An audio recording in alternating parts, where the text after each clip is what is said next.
Thanks for listening to Baxie's Musical Podcast. My guest, Cyril Jordan from the Flamin Groovies.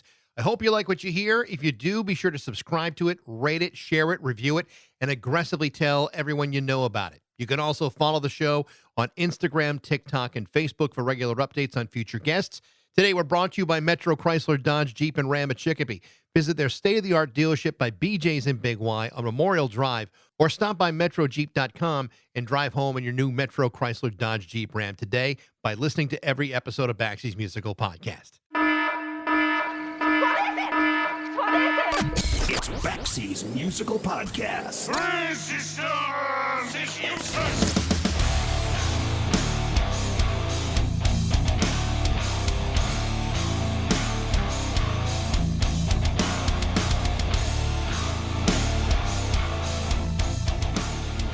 Okay, so try to imagine this for a second.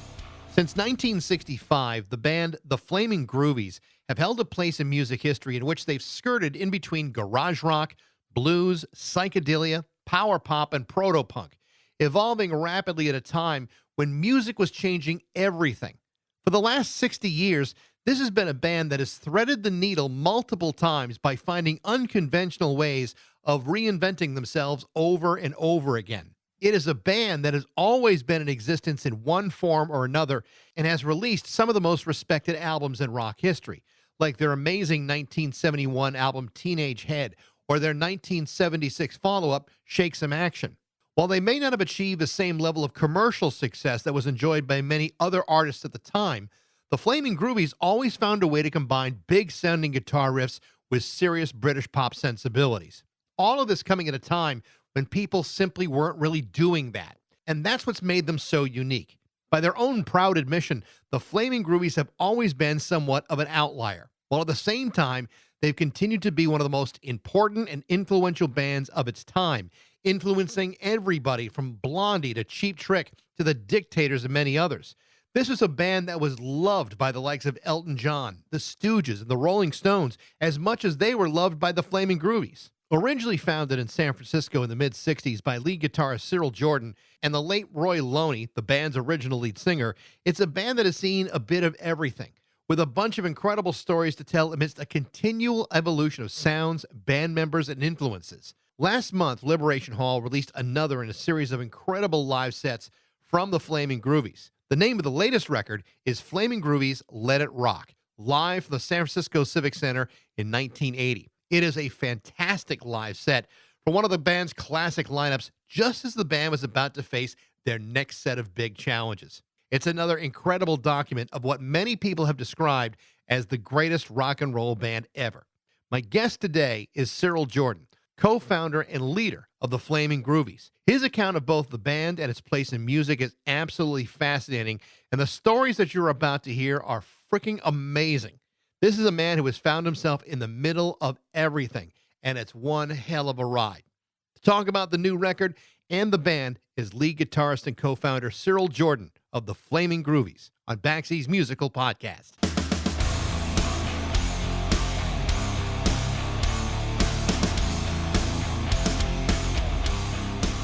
Yeah, I've owned Shake Some Action for a number of years, and it's only been in the last couple of years where I started to dive into the rest of the Flamin Groovy records, Teenage Head and Sneakers and Super Snaz. And I'm getting ready to talk to you today. Yeah, I realized, Jesus, this guy has been involved in this band since 1965 at a time where you are literally in the middle of everything. Everything as like America's changing, music is changing, culture is changing. What an amazing place to be in 1960s in San Francisco. Tell me a little bit about that whole environment back then. Well, back then the town was really, really becoming hot and alive because of the bands. Every week there was more bands appearing. Right. By the time '68 came around, the Flamin Groovies were the rock band for the Democratic Party in California. So we played all their events. And one night, I ended up smoking pot with Ted Kennedy. I was still in high school. Well, as someone who's lived in Massachusetts for a good portion of his life, I have to say how proud I am of both of you. Yeah, Ted Ted was like one of the tallest guys I ever met. Him and Rock Hudson were like huge people. I mean, I came up to their elbow, you know. And Ted's feet, man, he had a pair of wingtips on. It must have been size 42, man. I mean, the guy was huge, you know. But it was an incredible time, man. And you know, we split from San Francisco, went down to L.A. because the Flamin Groovies in San Francisco were not too popular. We were kind of like the babies of the scene. I mean, I'm probably the youngest guy out of that whole Haight-Ashbury music scene. Yeah. Because all of those cats in the Airplane and everyone else, they had at least, like the Beatles, they had at least 8 years on me. Yeah, I mean, it always seemed like the Flamin' Groovies were, at least in San Francisco, always seemed like somewhat of an outlier. Like you guys were heading in a direction where nobody else was going at the time, and I didn't really think about the age difference and what a difference that made for you. But things started to change pretty rapidly for the band. I mean, not just as you're starting out in '65, but even as you're recording. The differences in the sounds of the music early on was pretty remarkable for any band. Well, the one thing about the Groovies history is that I think we're like probably the only band that you can actually see the evolution go, because our records from '67 on, every next record is an evolutionary jump. It's as if if the Beatles had started making records in 58 or 59, and you could see their progression each year until like 64, I figure we didn't really develop our own sound as a guitar band until Teenage Head. I mean, we were very experimental. In '67, when we cut Sneakers, we were really into Ragtime and Lovin' Spoonful. I mean, we were crazed about those guys. And in '68, we find out about these blues players like Dr. Ross. There was this LP that Roy and I got back in '68. It was called The Blues Came Down from Memphis. And it had about 8 Sun 78 labels on the cover. And this is all stuff that he cut before Elvis, okay? We started stealing from that fucking album. Love Have Mercy on Super Snaz was one of the songs that we took off of that record and changed around from a song called I Feel So Worried. And then when we cut Teenage, there was another song on that album by a guy named Dr. Ross, who was out of Chicago. He had 2 tracks on there, one called the Chicago Breakdown, and the other one called the Boogie Disease. Okay. And that's where we got Dr. Boogie from. Mick Jagger was freaking out on that album. We'd heard rumors, back then. And decades later, it's all confirmed. And there's a quote of Jagger. If you go to Wikipedia, you could probably find it. But he said something really incredible about us on Teenage Head, and how we had done what they were trying to do, which was reshape rhythm and blues.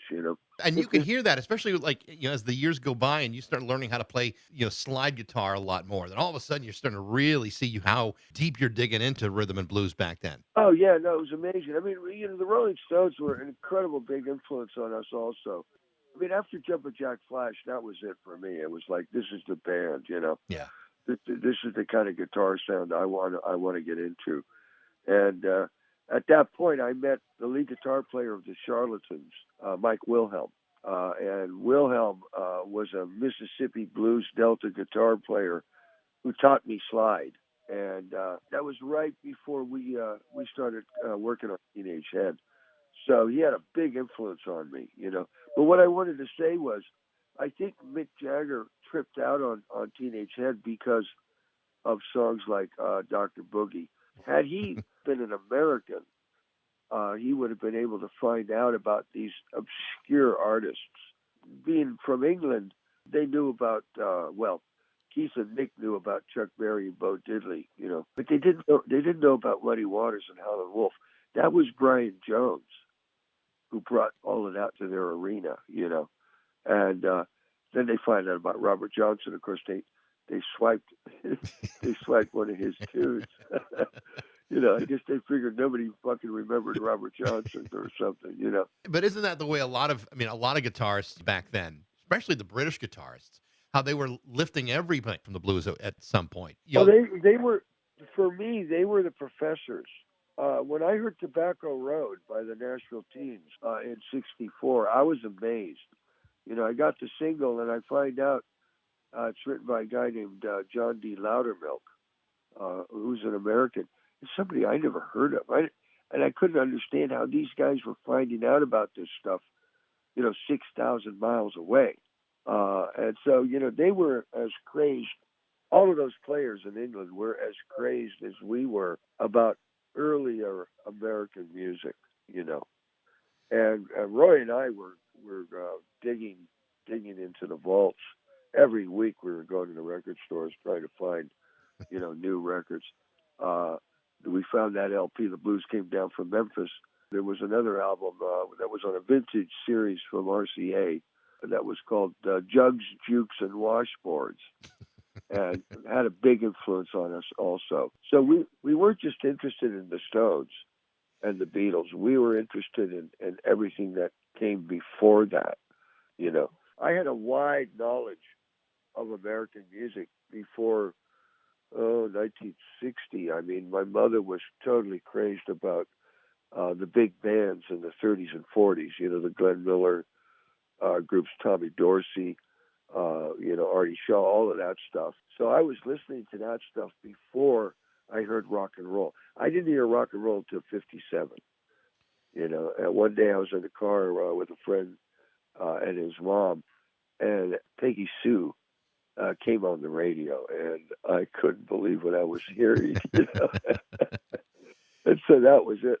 I switched from the big band stuff straight to rock and roll. But before the big band stuff, my father was playing classical records all day long, and I had such a knowledge of classical records. By the time I was 3, I could hum at least 3 minutes of the Pastoral Symphony by Beethoven, because I'd heard this stuff every day, man, for years, So by the time I get to rock and roll, I dropped everything and just was mesmerized by this. When I think about it now, most people think rock and roll started in 1954. I would beg to differ. Fats Domino cut a song called The Fat Man, and that's in 1948.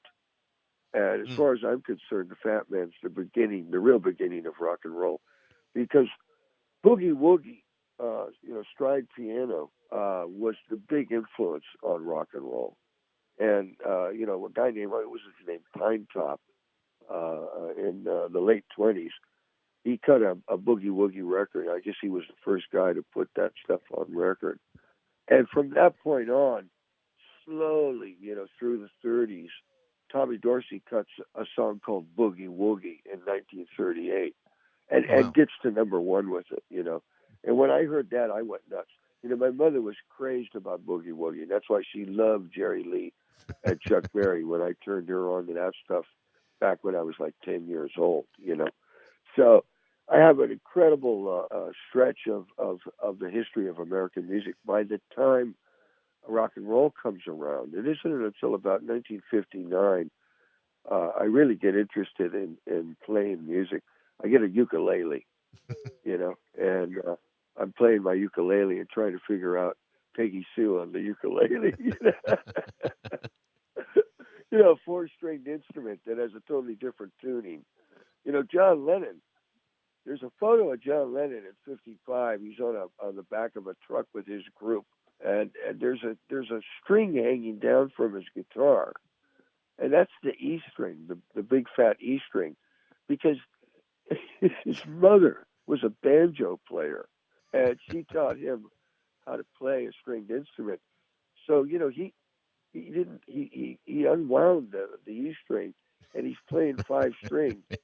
I didn't even know what tuning he was in. He's probably in banjo tuning. But it wasn't until Paul McCartney comes in and goes, "Hey, John, no, This is how you tune the guitar, and it's got 6 strings and all this other stuff. But it's symbolic of Yeah. how crazed people like him and me were to find out. Because I'll tell you, man, back then there was no one who could teach you how to play this shit. I mean, you had to figure it out by yourself. You know what I mean? It's interesting that you would come together with Roy Loney. I mean, obviously you have a great affinity for rock and roll and all this other background, and his background is primarily folk music. How did the two of you come together, and where does that musical chemistry germinate from? Well, Roy and Tim Lynch had known each other, I think, since they were about 8 years old. And, those guys, they were in college when I was still in high school, so they had about 2.5 years on me. And they were totally into the Kingston Trio when they were boys. And they were learning how to play guitar. So by the time rock and roll really starts to take off with the British invasion, we're all kind of switching, to electric guitar. I got my first guitar in '62 with a $15 acoustic, classical acoustic with gut strings, made by a company called Marco Polo. And the strings are about a half inch away from the neck, But by the time I meet Roy, I mean, I had a pretty wide knowledge of rock and roll music, AM radio rock. But Roy, he started teaching me about rockabilly. He was a big rockabilly freak. And he gave me a bunch of Ricky Nelson records, So I got into James Burton, learning how to play that stuff. And that's when our friendship really, really took off, George was the guy who was my friend in '65, my bass player, George Alexander. And he said he had a group with a bunch of friends, and why don't I come by and check it out? So I brought a drummer, a guy named Ron Greco, who ended up in a group called Crime years later. And, I'm the only guy that has like a real guitar and a real amp.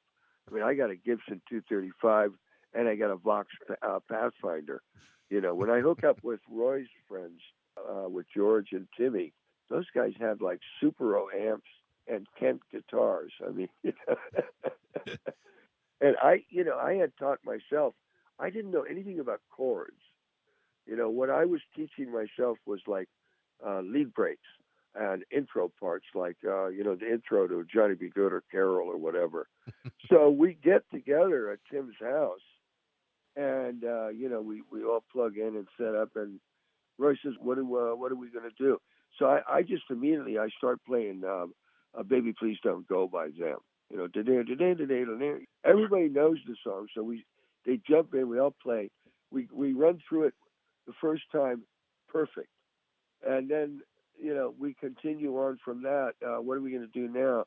So I go, let's try Heart Full of Soul by the Yardbirds, or Mister, You're a Better Man Than I. And, after an hour, we had played really well and almost perfectly. Must have been about 15 or 16 songs. Wow. We realized we were a band, and that's when we became the Chosen Few, which I thought was an extremely pretentious name, by the way. For me, rock and roll is so incredible. You don't need to do that crap, Right.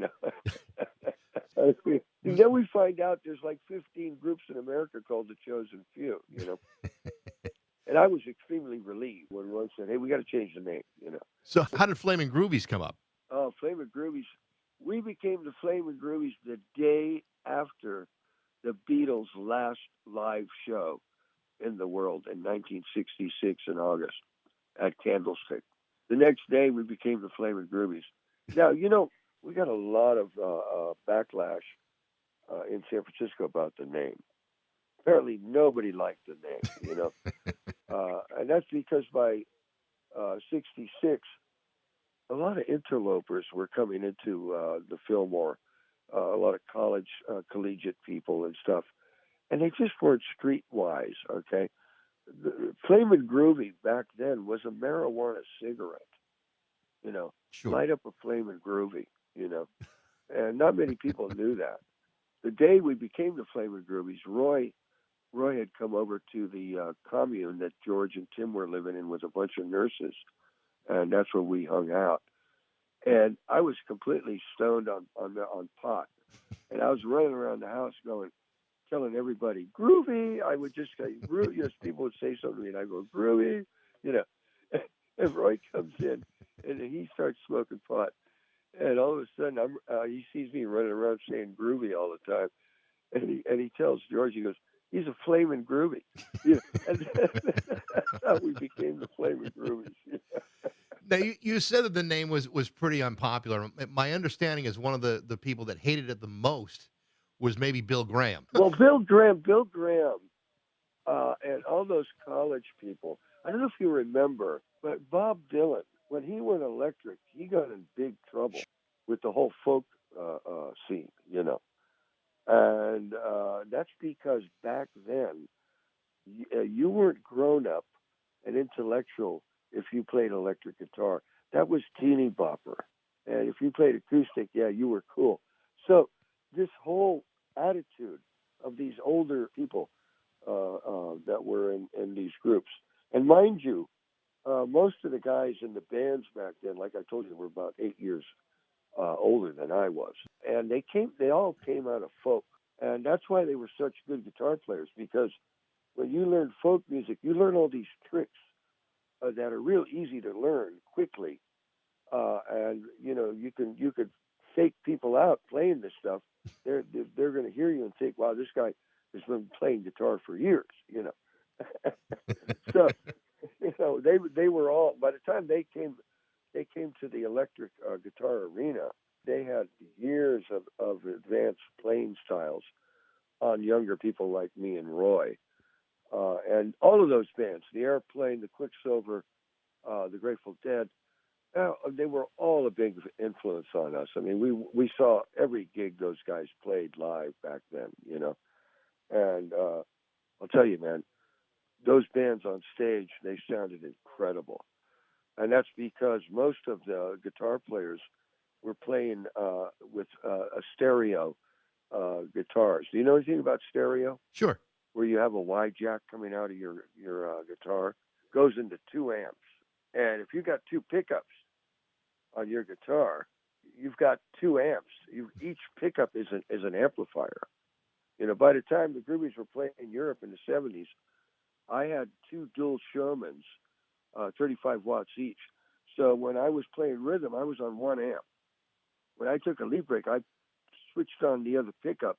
That turned on another dual Sherman. So you had incredible control over your balance on stage. And it was quite a while. I didn't really know about stereo guitar when those guys were playing in the mid-'60s, Wilhelm was another influence on me besides Slide. He taught me about stereo. And by the time we were cutting Teenage Head, I'm already at a level of stereo, guitar. And electric guitar back then was just amazing because those British guys, they were redesigning how to play the instrument. They were figuring out new ways how to play it. And, I was just thinking about it a couple of weeks ago, and I marveled at the idea that they were doing this. We weren't really aware of that back then. We were loving their music. We were loving their records. Yeah, by the time Jumpin' Jack Flash comes out, it's like, hey, man, nobody's ever played guitar like this, So that British invasion influence was dominant for us in the Groovies. These other guys, the Beatles and the Stones, they didn't really care about that.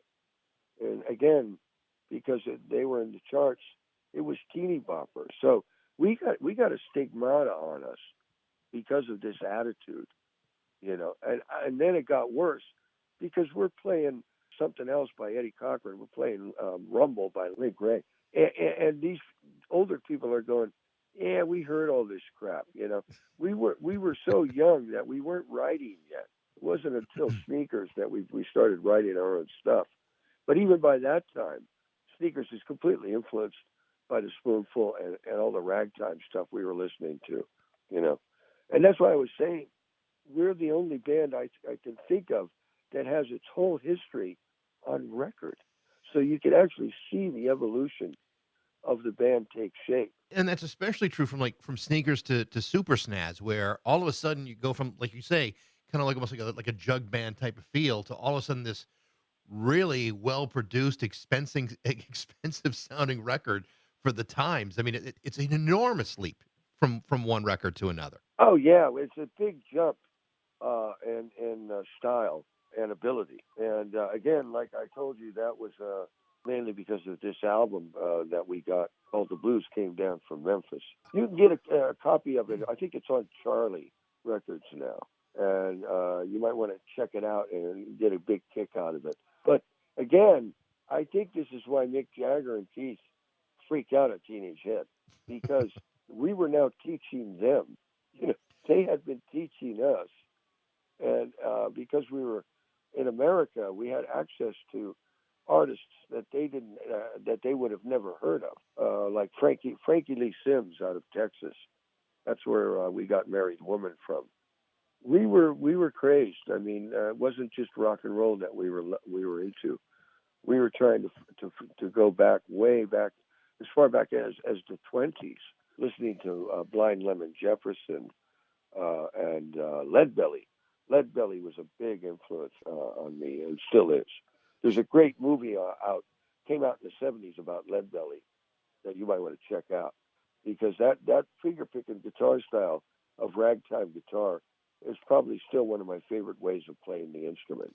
When you guys decide to leave San Francisco and you wind up coming to Los Angeles and you start playing the Whiskey, things start to change pretty dramatically for you guys. Well, everything changed as soon as we left the Bay Area.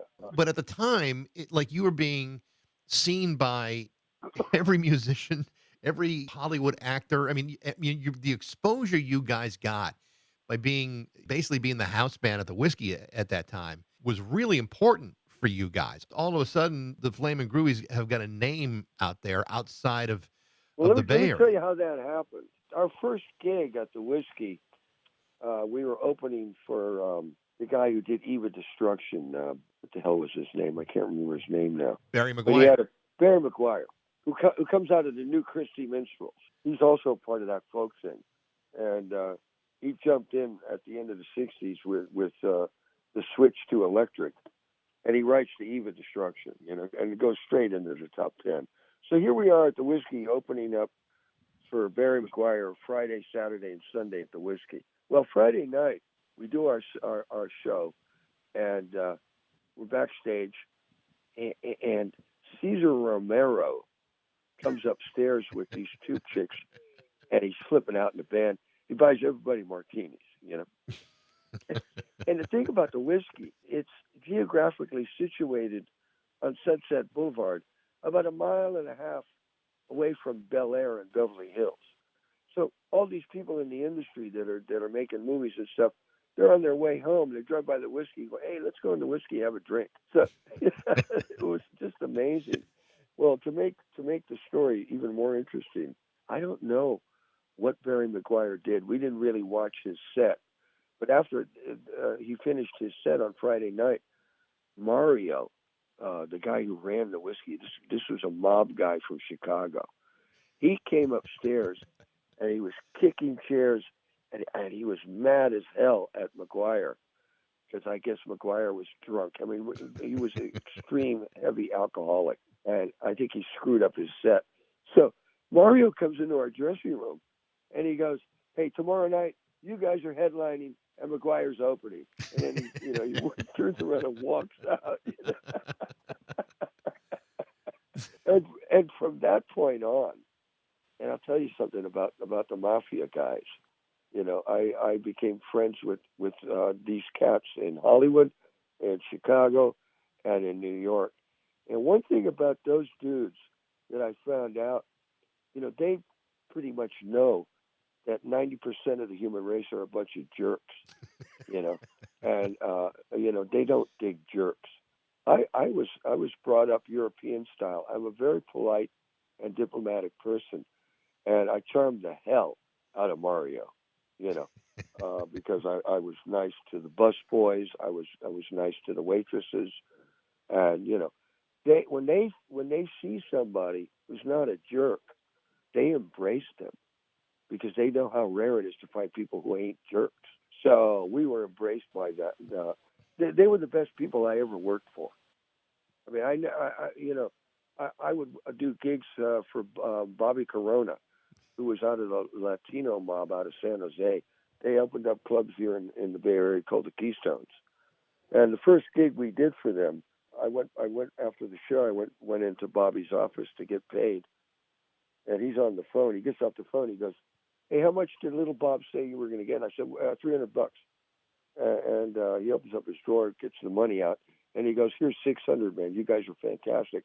This never happened to me in straight clubs. It was only in mob joints where we were treated like kings by these people.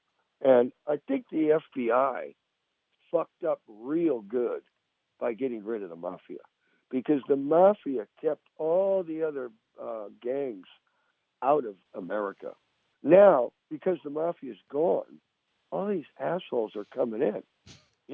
It's really amazing how stupid straight people are. And those are the people that run the FBI. You know what I mean? One of the things I want to ask you about, because I was reading about this a little bit about you guys. So you've all had your various influences musically, but at some point you guys find yourselves in Detroit and seeing bands like the Stooges and the MC5 for the very first time, and what an influence they had on you guys. Tell me. When we came into Detroit, we were doing a tour of the U.S. It was our first tour of the U.S., and we ended up in Cincinnati. And Iggy and the Stooges jumped on our tour along with the Golden Earrings. And so we went all the way through the Midwest for a couple of weeks, and then ended up in Detroit. And I remember being at the Grandy Ballroom getting ready to see the MC5, who'd we never seen before, we'd heard about. And my drummer, Danny, and I were standing in front of the stage watching the Five start their show. We thought we were hot shit. When we saw those guys, we knew we were chipmunks, man. And that's when I got a Marshall, because they had Marshalls. They had 100-watt amps. And so I get back to San Francisco, and I get a Marshall immediately. They had a big influence on us. And they loved us so much that when we were getting ready to go back home, because we'd run out of gigs, the people at Cream Magazine, they didn't want us to go. Why don't you guys stay here for a while? I said, well, we've got no place to stay. They said, well, you guys can stay here in the Cream offices. I mean, we shut down at 5 o'clock, so you guys could stay here. So we slept at the Cream offices for 3 months and became part of the whole John Sinclair political rock movement that was going on there. It was an incredible time. The thing about the Groovies is we're kind of like that guy in Woody Allen's movie Zelig. The guy who's a chameleon. He morphs into everything. Yeah. Yeah. And we go to Detroit and we get so influenced by what's going on there that we turn into another version of it. And the same thing happened when we went to New York, and then when we went to London. So this is why in 75, when the Sex Pistols come out, by that time we're on Warner Electra Asylum in Europe because of Sire. And there's a songbook that comes out, a punk songbook, and it's got the Sex Pistols photograph on the cover, and it's got the Groovies photograph, and it's got the Ramones. So here we are attached to the punk scene. Far away from punk as you can get. I'm kind of curious about that, because I mean, I heard the Groovies for years, and I know there's always been this affinity between punks and the Groovies. And I'm going, what was it about the Groovies that made punk so supportive of that? Because you're absolutely right. It's not like you were playing punk. I mean, it was very different, but for whatever reason, they really felt the kinship to you. We were a real rock and roll band, and we were still doing Eddie Cochran and stuff. Yeah. I remember a gig that we did in London back then, opening up for Lord Sutch. There's all these teddy boys there, with their draped coats and those weird shoes, leopard skin shoes that they were wearing. And we come on stage wearing granny's coats, the stuff that was made for the Stones. velvet coats and stuff. And all these Teddy boys are in the audience, and they're looking at us like, you guys aren't happening, man. And they're about ready to beat the shit out of us. And we open up with Nervous Breakdown by Eddie Cochran. Those guys did a flip-flop and did a 180, and all of a sudden loved us. So I think it was because of our hardcore American early rock tradition that we were accepted by all of these people. Yeah. You know? We've mentioned a little bit about Teenage Head and when that came out. And I know like soon after that was recorded, Roy Loney winds up leaving the band. You guys never had a chance to really play a lot of those songs live. Tell me about what the issue is with Roy and why he left at that time. Well, Roy and Timmy, like I told you, had grown up together, and they were best friends. And we had a manager named Alfred Kramer who was getting us our gigs and stuff. And Alfred had been working in '66. Alfred was Bill Graham's right-hand man.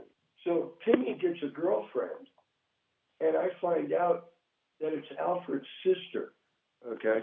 And I tell the guys, hey, man, we got to get Alfred Kramer to manage us because then we'll have an into the Fillmore. So everybody goes, yeah, that sounds like a great idea. So we get Alfred to sign up as a manager, but he walks out on Bill Graham. So him and Bill have this feud going on. And this is one of the reasons why Bill was like, you know, not into the Groovies. And the only reason that we started playing at the Fillmore was because every once in a while, an opening band at the Fillmore, for some reason, somebody got sick or maybe the van broke down. And we get a call from Bill.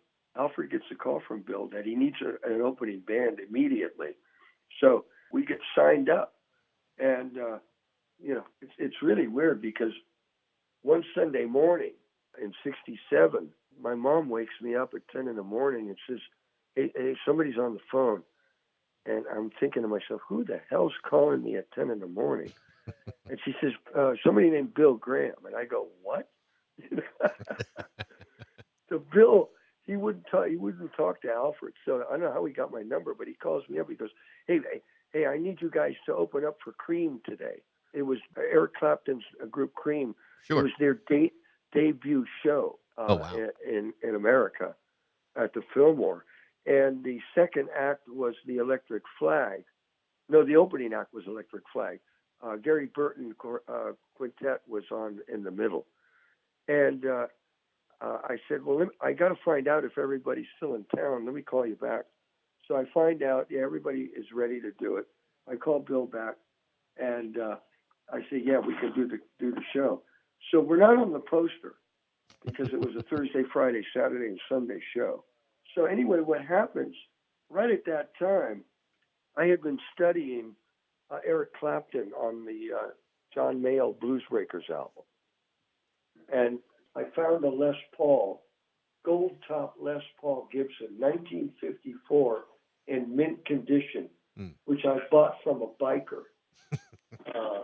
This really crazy go fast dude. And, you know, here I am at the Fillmore backstage playing my Les Paul. And Eric Clapton and his entourage come up the stairs, and he looks in our dressing room and he sees my gold top, and he tells everybody, hey, go ahead, I'm going to catch up. He comes in the room and he's hovering over me, and I know he's hovering over me. And I'm playing Driving Sideways by Freddie King because I know he's a Freddie King freak, you know. And all of a sudden he goes, hey, you know, I've got one just like that. And I look up at him and I go, yeah, I know, man. It was the only way I could copy your sound. So we become friends. So 10 minutes later, Eric comes in and asks me if I can get him and Jack and Ginger some LSD. And I go, yeah, Owsley's downstairs. Let me go find him. I'll get some tabs of acid. So, you know, the four of us drop acid, you know. And Ginger Baker, man, was so stoned. His blue eyes, the black part in the middle of the eyeball had shrunk to a pinpoint.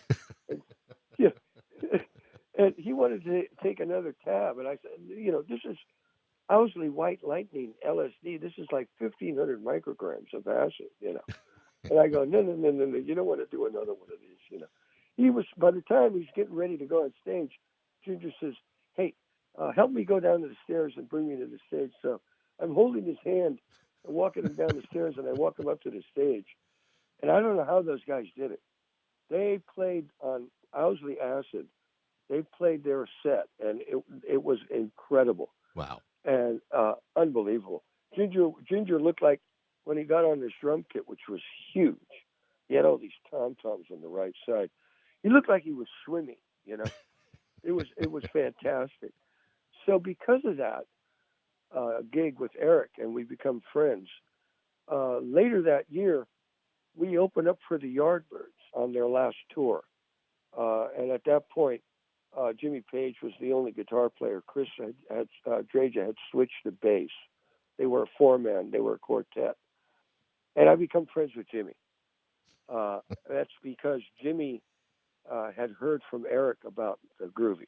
And Jimmy, he opened up all his genius to me and taught me about the Echoplex, which is a device that he was using, and the tone bender. And also turned me on to a store called Granny Takes a Trip, which made boots and velvet coats and stuff, you know. Okay. So those boots that I got on the cover of Teenage Head were custom made for me by Granny's. And we're talking at the end of 1969. I paid $700 for those boots. Jesus. That's $4,000 now. Yeah. You know, I mean, that's a hell of a lot of money now, you know. And it was an incredible time, because being a band at that time who were basically unknown, but we were opening for all these famous people. Being the house band at the Whiskey, we opened for everybody, man. Chicago, when they came out, you know, when they were Chicago Transit Authority, they came out. And I became friends with their lead guitar player. And then we opened up for John Mayall when Mick Taylor was in the band. So we become friends with them. And I'm playing slide guitar with Mick Taylor backstage, you know. You know, Mick Wow. Taylor, at the end of the 80s, when we ended up in Australia, he had moved to Australia with his wife. And he came backstage with one of the Rolling Stones producers. I can't remember the guy's name, Jimmy something. So anyway, he almost joined the Groovies at the end of the 80s. Really? You know. Yeah, well, I said to him, you know, what have you been doing? Are you in a band? He goes, no. But he was raving about how great we sounded. I said, well, listen, man, you know, there's a spot for you in the band if you want. At that point, his wife comes in and hears this conversation, and she grabs Mick and she goes, "You're not getting back into rock and roll." She took him out of the Stones because she was afraid he was going to die because of the whole drug culture. And, you know, he had gotten into heroin and all of that shit, you know. Sure. But our residency at the Whiskey gave me the ability to meet all of these incredible players. I'll tell you one story from that experience in that time. We were opening for Canned Heat, and this was when you know, their single On the Road Again was, you know, like number one. And I'm playing slide guitar backstage on my Hummingbird. They get off stage, and Al Wilson walks in, and he watches me play Mississippi Delta slide, and he says, "Hey, let me get my guitar." So he comes back in, and we start playing guitar together. Then Bob Hyde comes in, and Al goes, "Hey, you got to meet Cyril, man." The next thing I know, we're on our way to Bob's house in Laurel Canyon after the show to drop acid. Now, Bob, he's got a collection of 78s. He's got like 30,000 78s in his fucking house, you know. So we're on acid listening to this shit. And Al goes, "Oh, I'm going to go out. I'm going to crash." And he was sleeping in a tent, in a sleeping bag out in Bob's backyard at that time. So I grab a sleeping bag and I go out there with Al. We're in the tent on acid. And I look at Bob's house. I see this black silhouette of the house. And the left side of the house is tilted. The house is sinking because of the weight of the 78s, Right. you know. And I tell Al, I go, "Hey, man, Bob's house is sinking. He goes, what are you talking about, man? You're on acid. And I go, no, look, man. And he goes, holy shit. So we go into Bob's house, and we wake up him and his old lady in their bedroom. She's madder than hell. What the fuck's going on? And we're going, your house is sinking, man. So we spent the whole night moving half of the 78 to the other side of the house, you know. Anyone that's ever lifted up a box of records, especially 78s, knows how heavy those damn things are. Well, this was, again, one of the great reasons why I was able to meet all of these people and become friends with them. Yeah. You know, the other guys in the Groovies, they all had girlfriends at that time. So after the show, they would just go back up to the place that we were renting in Bel Air and hang out with their old ladies. Me, on the other hand, I was out networking, hopping from one club to another, meeting everybody and becoming friends with everybody. Now, one of the great things that happened, and it took years for me to figure this out, but in '68, we opened for Ray Charles at the Basin Street West in North Beach. And Roy and I wrote a song to commemorate the occasion. We wrote Heading for the Texas Border. And I took the lick off of one of Ray's records, a record called I Don't Need No Doctor, where the saxophones are going, dun, dun, dun, dun, dun, dun, dun, you know. And we do the show with Ray. And a year later, we get a call from Basin Street. Ray's coming back. And Ray wants us to open, you know, for him and the Rayettes. So we're going, wow, far out. We move forward another year or two, and now we're in L.A. Playing the Whiskey, doing a residency again that summer. And Ike Turner and his manager, Gerhard Augustine, come backstage. Okay. And they're raving about the band. And Ike says, hey, listen, we'd love to have you guys open for us every time we play California. So we did that for 2 years, opening for Ike and Tina Turner. And this is how I got the deal on United Artists. Because Ike had left Phillies, because Phillies had disbanded Phil Spector's label, and he had signed to UA. So we get Gerhard Augustine very interested in us. And, you know, this is how it worked back then. You opened for somebody who was in the charts, and if they liked you, you got pulled into their arena. And because of that, the people at their record company were exposed to you. You know, again, this is how you got signed. The black players, they loved us because we had this R&B thing. Funny, I'll tell you another funny story. It was about 10 years ago. We were invited to the Rock and Roll Hall of Fame to do a tribute to the Rolling Stones. You know, Okay. I get a call from Steve Jordan, the drummer, and he says, well, what songs do you want to do? And I said, well, we recorded Jumpin' Jack Flash and Paint It Black. And he says, why don't you do those two? And I said, yeah, I'd also like to add Parachute Woman into the show. So anyway, Mary Clayton, who's on Gimme Shelter, she's on the show. And after that, we have a party at the Hard Rock, which is right next door. And her manager introduces me to Mary. Says, this is Cyril Jordan of the Flamin Groovies. And she looks up, she goes, I know the Flamin Groovies. And I said to Mary, I said, how do you know us? And she goes, my husband played on your first album, Super Smash. And that was Curtis Amy. I didn't know Curtis Amy was Mary Clayton's husband. Wow. So, you know, we're connected and in so many different arenas because of the kind of music we're playing, because of how many times we played, how many people we knew in the industry. And it was obvious to me 10 years ago that without knowing it back then, we were part of a small community of players. And in those days, you could be a nobody, be opening for somebody who was in the charts. And if you had something going. Now, you know, the great thing about the black players back then, they embraced us. If you were cool, it didn't matter if you were white. It had nothing to do with it, man. You know, what's been going on with racism in the last 10 years, I don't even understand it. doesn't make any sense to me, because me and Jimi Hendrix used to get a big kick out of talking about how we were the people that were bridging the gap between the white people and the black people. It was the music that was bringing us together. You know what I mean? And Jimmy got a big kick out of that, and so did I. I was really good friends with him. And that's another story. That is also pretty amazing. Everybody's telling me to write a book. You should write a book. Well, I don't want to. I mean, everybody writes a book, Yeah, but not everybody has. Not everybody has your story. It would be a fascinating book. Well, I'm not one to fan my own flame. I'm kind of a shy person, kind of reserved, Yeah, I can definitely see that, Cyril.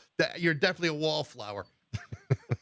Yeah, the idea of me writing a book and selling 100 copies didn't really appeal to me, because I thought to myself, I'm not going to do that. And then I realized the only way that I would write a book. You see, my mother, she was Dutch, and she grew up in the island of Surabaya in Indonesia, okay? And she was married to her first husband back then, who died in the Battle of the China Sea in 1940. But in 1937, he was into people who were into aviation and the flyers. And he told Mom, hey, listen, Amelia Earhart is landing 2 hours away from where we are. Let's go drive down and meet her. So I've got 5 photographs of Amelia Earhart, her plane, her navigator, and her mechanic. And they took off from this rice paddy in Surabaya and vanished. Wow. These are the last photos of Amelia Earhart, So I figured the only way I would write a book is if I could put one of those photos on the cover of the book and call the book Memoirs of a Flamin Groovie, And man, we get reviewed. Everybody would review this fucking thing, It would be unbelievable to read. Before I let you go, I have to talk to you about the release from Liberation Hall. The Flamin Groovies Let It Rock live from the San Francisco Civic Center in 1980. Liberation Hall does a lot of these kinds of releases where they go back and look at it like an historical performance or you've unearthed a rare performance. Tell me a little bit about this. And I know this is, when Chris Wilson is in the band, and it's a very different band in 1980, but tell me a little bit about this record and about that show. Well, at that time, we were kind of like the underdogs in the industry. And not many people know, but we were blacklisted by Rolling Stone. Really? Yeah. Michael Goldberg and Ed Ward told me this years later, that they would write an article on us and give it to the editor, and they wouldn't publish it because we weren't hip. Okay, whatever the fuck that means. So I got to a point to where I didn't give a damn about playing my original songs. I wanted to have fun. That's why the whole album is all covers. At that point in our show, most of our shows were sometimes nothing but covers. The whole set. People are yelling for Teenage Head. They're yelling for Shake Some Action. And my God, I don't give a shit no more.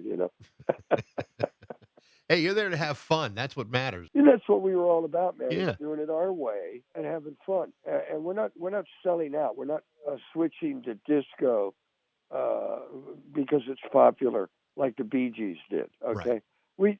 And this is why we survived, because we were never contemporary at any time. So we never got stuck in a rut. And I think that's one of the reasons why we've been able to survive. It is certainly one of the reasons why the Flamin Groovies were always so interesting. And I got to tell you, Cyril, this has been an absolute blast to talk to you.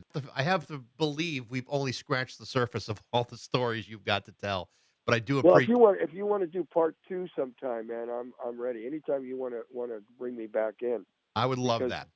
I've only told you 1/5 of the Flamin Groovies story, Which is why maybe one book isn't going to be enough. Yeah, I'm gonna have to think about writing the book. The other day, I'm going through a box of photos, and I find this photo of Little Richard and my friend Bobby Ronco.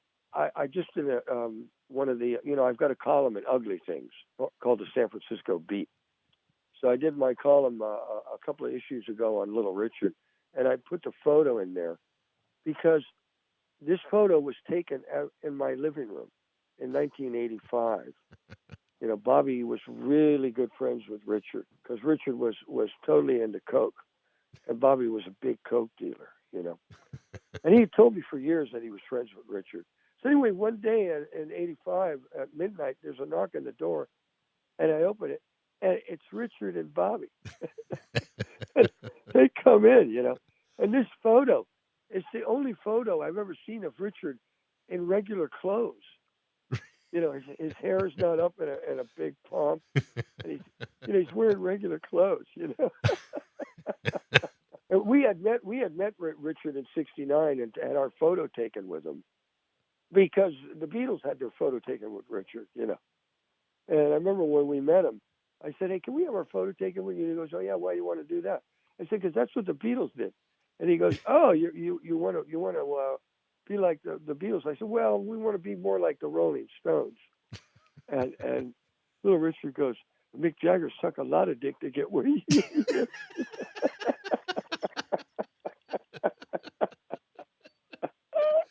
Oh, man. When I saw Richard again about 15 years later in my house, you know, we talked about that night that we had seen him.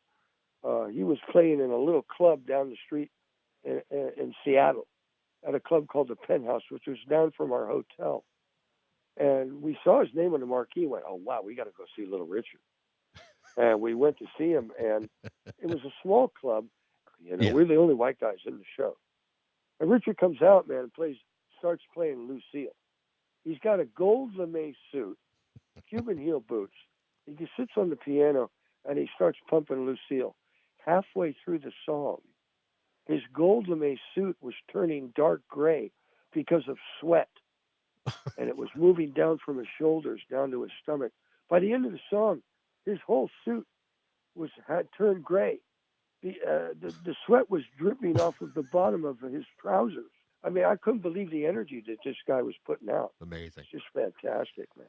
Cyril, this has been a great deal of fun. I really appreciate the time today. I would love to do this down the road, and thank you so much. Yeah, thanks again, and feel free to give me a buzz anytime, man. Will do. Cyril, thank you so much. Okay, buddy. The name of the new Flamin Groovies album on Liberation Hall Records is called Flamin Groovies, Let It Rock, live from the San Francisco Civic Center, 1980. Thanks for listening. I hope you enjoyed it. Be sure to check out Instagram, TikTok, and Facebook for regular updates.